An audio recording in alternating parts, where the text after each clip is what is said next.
நாங்கள் ஆல்ரெடி பசிக்குது, சாப்பிட்டுட்டு வந்து இருக்கிறதால ஒன்றும் இல்லை, கேட்டா கொடுக்க மாட்டேன் தெரியும், அதனால என்கிட்ட சொல்றேன். எங்களுக்கு சேர்த்து கொண்டு இருக்கியா? இல்லையா? ஆமா. குழந்தை செல்வங்களுடன் அழகாக உரையாடி கொண்டிருக்கும் பொழுது புத்தக திருவிழாவின் பெருமையை என்றென்றும் எங்களுக்கு மதுரையில் தமிழ்நாடு அரசும் மதுரை மாநகராட்சியும் இந்த கௌரவமான மேடையை வழங்கியதற்காக நன்றி. நிறைய ஸ்டால்ஸ் இந்த இடத்துல நம்ம போட்டிருக்கணும். அந்த ஸ்டால்ஸ் எல்லாத்தையுமே மக்கள் அன்போடு கண்டுகளிக்கணும். நீங்க வந்து செவிக்கு உணவளிக்கும் பொழுது சிறிது வயிற்றுக்கும் ஈயப்படும். ஸோ உங்களுடைய வயிற்றுக்கும் அழகான அருமையான சுவையான உணவுகள் இருக்கு, அதையும் நீங்க வந்து சாப்பிட்டுட்டு இல்ல பசியோடு நீங்க கேட்க வேண்டாம், ருசியோடு நீங்க கேட்கலாம்.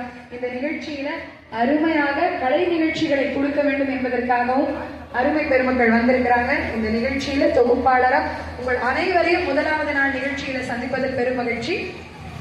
அடுத்தபடியாக இந்த நிகழ்ச்சியில என்னென்ன நாட்கள்ல எந்தெந்த நிகழ்ச்சி இருக்க போகுது அப்படின்னு நானே ரொம்ப நேரமா பேசுறதுல எல்லாரும் தூங்கிட வேண்டாம். இல்ல எல்லாருக்கும் தூங்க வரல, ஜாலியா இருக்கா? யாருக்கெல்லாம் பசிக்குது கை தூக்குங்க. அந்த குரூப் மட்டும்தான். ஸோ பெரியவங்களுக்கு எல்லாம் இங்க எப்படி இருக்குன்னு எனக்கு தெரியல. எத்தனை பேர் புத்தகத்தை வந்து வாசிக்கவும் நேசிக்கவும் வந்திருக்கீங்கன்னு எனக்கு தெரியல. சிறந்த நண்பன் வாழ்க்கையில தனிமையா இருக்கும்போது எதுவாக இருக்க முடியும்னு கேட்டீங்கன்னா புத்தகம் தான். அதுவும் ஒரு பெண்ணுக்கு புத்தகம் மாதிரி ஒரு சிறந்த நண்பன் அமையவே முடியாது. தாயம் அப்படின்ற ஒரு புத்தகத்தை என்னுடைய நெருங்கிய நண்பர் எனக்கு சமீபத்தில் கொடுத்தாரு.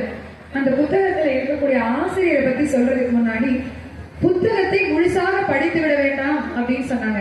ஏன் தெரியுமா? எதையாவது நினைத்து அந்த புத்தகத்தை திறந்து பார்த்தால் உங்கள் மனதில் இருக்க கேள்விக்கு பதில் சொல்லக்கூடிய புத்தகமா அது இருக்குமா.